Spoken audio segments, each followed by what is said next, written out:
الحق من ربك فلا تكن من الممترين.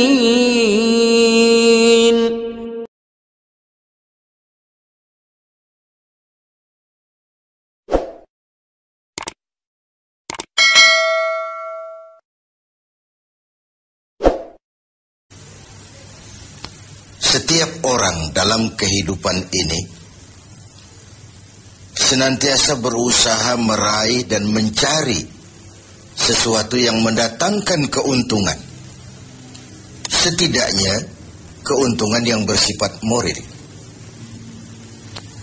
Ini berarti bahwa setiap orang pun dalam hidup ini selalu berusaha menghindari hal-hal yang bisa membawa kepada kerugian, sekurang-kurangnya kerugian yang bersifat moral. Apa yang mendatangkan keuntungan, apa pula yang membawa kerugian, persepsi setiap orang pasti berbeda tentang itu. Ada yang beranggapan dia akan beruntung kalau pangkatnya naik, jabatannya menjadi tinggi, hartanya bertambah, tanahnya makin luas, pabriknya makin besar, dan begitu seterusnya. Al-Quran dengan tegas mengajarkan kepada kita, di bawah sumpah Allah menyatakan, wal asri, demi masa, innal insana lafi khusr, sesungguhnya manusia pasti berada di dalam kerugian. Sudah diawali dengan wawu lil qasam, sumpah, menggunakan dua huruf taukid, inna dan lamut taukid. Innal insana lafi khusr, sesungguhnya manusia benar-benar pasti berada di dalam kerugian. Tanahnya luaskah, pabriknya banyakkah, hartanya berlimpahkah, jabatannya makin tinggikah, pasti di dalam kerugian. Ini sesuatu yang kita semua tidak menginginkan. Dan Allah lalu memberikan jalan keluar agar tidak menderita kerugian itu. Bagaimana caranya? Ada istisna, illa, kecuali orang-orang yang tidak akan merugi itu, pertama, illalladzina amanu, orang yang dalam hidup ini punya iman. Jadi alangkah indahnya jabatan itu kalau jatuh di tangan orang beriman. Alangkah baiknya harta itu kalau dipegang tangan orang yang beriman. Alangkah manfaatnya ilmu pengetahuan itu kalau dipegang juga oleh tangan orang-orang yang beriman. Imanlah yang menyelamatkan manusia dari kerugian. Ada ungkapan bahwa ilmu bikin hidup jadi mudah, seni bikin hidup jadi indah, dan iman bikin hidup jadi terarah. Tidak terbayangkan bagaimana sebuah jabatan apabila tidak dilandasi dengan keimanan. Tidak terbayangkan bagaimana nasib harta benda kalau jatuh di tangan orang yang jauh dari iman. Karena itu untuk selamat dari kerugian, nilai imanlah adanya. Tanpa nilai iman, semua akan jadi fata morgana. Hal kedua yang menyelamatkan manusia dari kerugian adalah wa'amilus shalihat. Iman tadi dibuktikan dengan amal saleh. Sebab apa? Iman adalah generator. Iman adalah power yang melahirkan energi dan menimbulkan gejala. Seseorang beriman atau tidak bisa kita lihat. Tapi bisa kita dinilai dari gejala yang ditimbulkan oleh nilai iman tadi. Dalam bentuk amal saleh. Sehingga dalam keseharian kita bisa bilang, orang itu imannya bagus ya. Kok tahu kamu? Sujudnya hebat. Orang itu imannya bagus ya. Kok ngerti kamu? Sedekahnya berani. Orang itu imannya tinggi ya. Kok tahu kamu? Jihadnya luar biasa. Iman sesuatu yang abstrak, tetapi dia menimbulkan gejala, dan gejalanya tidak lain adalah amal yang saleh. Kalau sebuah power generator tidak menimbulkan gejala, tentu terjadi something wrong. ada yang salah, bisa korsleting, bisa kebakaran, bisa tidak nyambungnya arus pendek dan arus panjang, tidak bertemunya negatif dan positif, dan begitu seterusnya. Begitulah kalau iman tidak menimbulkan refleksi berupa amal yang soleh, ada sesuatu yang harus diservis, ada sesuatu yang harus diperbaiki. Maka dalam berbagai ayat di dalam Al-Quran, amanu tidak terpisahkan dengan wa amilus solihat. Iman, amal soleh. Iman, amal soleh. Sebagai pertanda, dua hal itu memang tidak bisa terpisah satu dengan yang lain. Tidak bisa secara tenang-tenang orang berkata, saya biar pelit iman saya kuat loh. Saya biar tidak sholat iman saya mantap mas. Saya biar tidak pernah jihad tapi iman saya luar biasa. Tidak mungkin logika seperti itu. Setiap amanu melahirkan gejala yang disebut amal saleh. Ini hal yang ketiga. Yang keempat, setelah iman dan amal saleh, tawasaw bil haq, saling menasihati dalam kebenaran, bukan dalam kebatilan, bukan dalam kemunkaran. Setiap kita berkewajiban menegakkan yang ma'ruf, mencegah yang munkar sesuai dengan bidang dan kemampuan kita masing-masing. Orang yang selamat dari kerugian selalu menasihati dalam kebenaran, betapapun resikonya, betapapun kondisi masyarakatnya.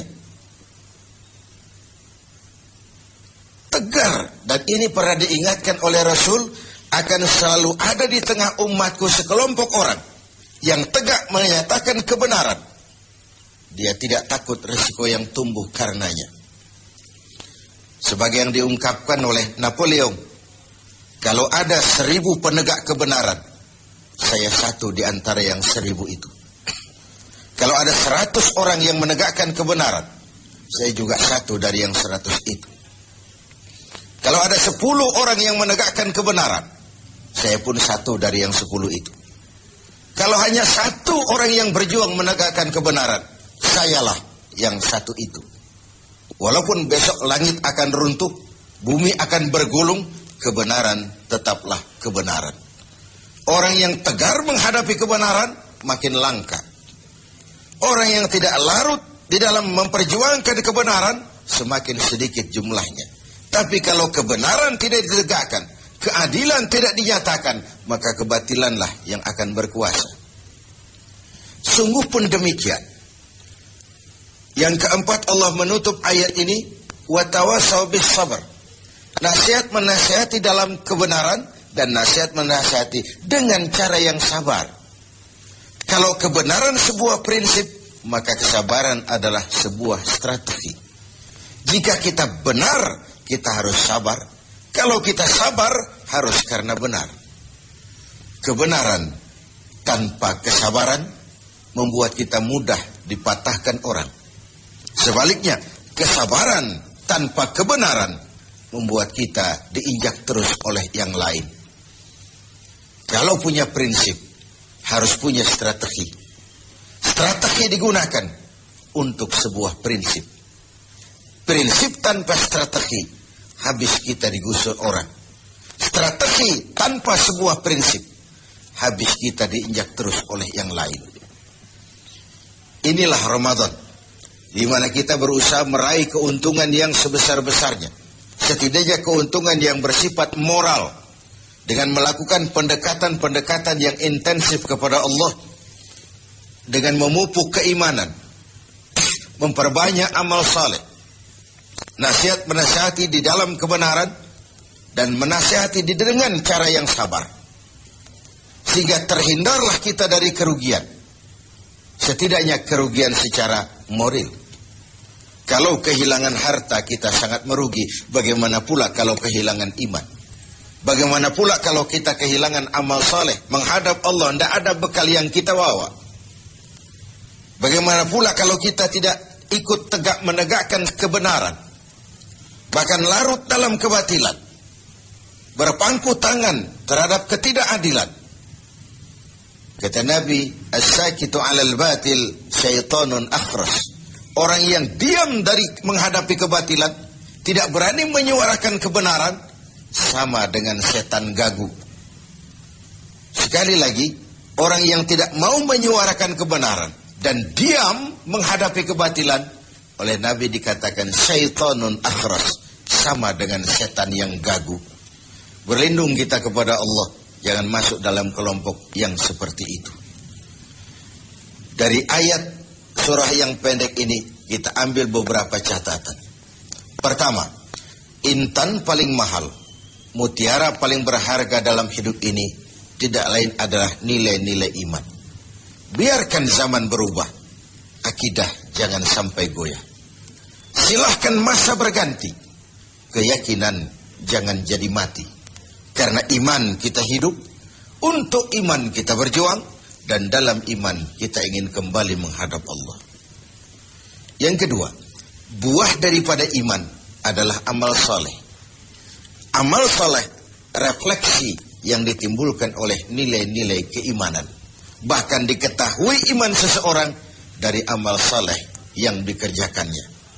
Yang satu merupakan fondasi, yang lain merupakan hasil buah dari fondasi yang kokoh itu tadi. Dalam Al-Quran Allah menjelaskan, huwallazi khalaqal mauta wal hayata liyabluwakum ayyukum ahsanu amala.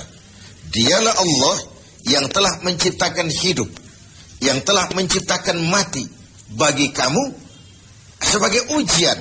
Siapa di antara kamu yang paling banyak amal salehnya? Ada hidup dan mati sebagai batu ujian untuk mengetahui siapa yang terbanyak amal salehnya. Kemudian yang ketiga, kita harus tetap tegak melaksanakan kebenaran, tapi dengan cara yang sabar, dengan tetap menggunakan strategi. Haqqun bila nizamin yaghlibuhul batilu binizamin. Kebenaran tanpa strategi bisa dikalahkan oleh kebatilan yang memakai strategi.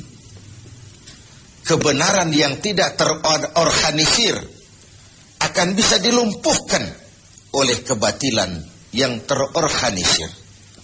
Maka diperlukanlah semangat kebersamaan untuk menegakkan yang ma'ruf dan mencegah yang munkar bagi kemaslahatan kita sebagai umat dan juga sebagai